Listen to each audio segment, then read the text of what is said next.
There is no smoking gun, not even close. I have read the whole 47-page Sue Gray report, so you don't have to. And what emerges is a small group of out-of-touch civil servants and Downing Street staff organising low-level leaving drinks and Zoom quizzes while their bosses were telling us we should continue to cower in our homes.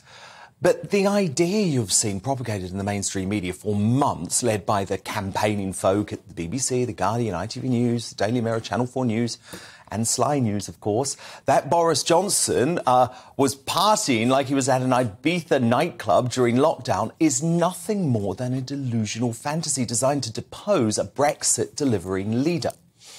So today's publication of the Gray Report means the 6-month farce of what's become known as the Partygate scandal must now finally end. But of course, there's no chance of that, given we have a campaigning MSM that went predictably hysterical today. The reason those photographs we saw earlier this week are so damaging, though, is because you can't really blame that on an aide. You know you were there with a glass of wine holding it up. It feels like the Prime Minister has been weakened by all this. He doesn't have the same space he did before within his own parliamentary party. You made the rules as Prime Minister, so it does beg the question, are you a liar? Nobody doubts that he lied. The question is whether he did it, consciously and expressly. Did you never for a moment during the past 5 months, or even this morning, when that report landed on your desk and you read it blow by blow, think about resigning? You can see plates of some kind of food, some orange juice, possibly white wine, possibly something else, in his glass. Simon Case there with a can of Coke. A can of Coke, shock horror. The report is far less sexy than any of that coverage indicates.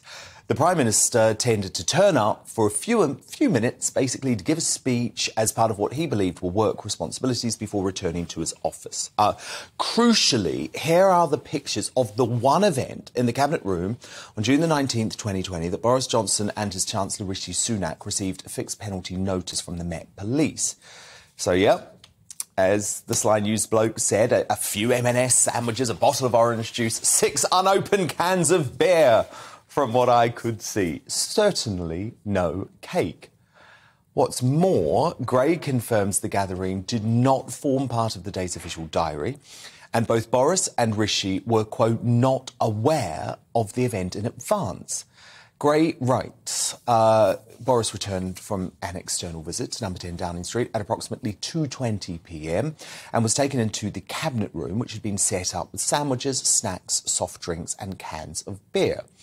It lasted just 20 minutes, and Rishi was only there because he arrived early for his next meeting. So, is anyone really suggesting with a straight face today that a 20-minute socially distanced birthday sandwich between meetings should see this country plunged into complete political turmoil by overthrowing the 2019 election result in the midst of a cost of living scandal and European war? Well, yes, they are. Of course they are. Even Sir Bear Korma, as Boris christened him today, who is facing his own police investigation. It has gone on too long. The game is up. You cannot be a lawmaker and a lawbreaker. And it's time to pack his bags. He is himself under investigation by the police, Mr. Speaker. And yet, I'm not going to mince my words. I've got to say this. Sir Bear Korma, Mr. Speaker, is currently failing to hold himself to the same high standards that he demanded of me. Sadly, as ever, I felt virtually everyone in the media missed the point today. In fact, the only person who asked a sensible question at the Downing Street press conference was GBNews political correspondent Tom Harwood. Look. Hindsight, were the rules that you set simply too unclear, too illogical and too tight for too long? We should have recognised that the boundary between work events and socialising for people who are continuously working together in the same place was going to be hard to draw, and things should have been done differently, and they certainly are being done differently from now on. I don't agree, Prime Minister. In fact, my biggest regret from this farce is that Boris didn't use that opportunity today to condemn the COVID lockdown laws with the benefit of wisdom and hindsight. Because let me be absolutely clear, the rules were wrong. They were flawed, they were inhumane, they were draconian, they were actually unconscionable. None of those in power followed the rules. Not Bojo, not Slippery Starmer, not even COVID hysteric scheming Sturgeon in Scotland. That's the lesson I'm going to take from Partygate.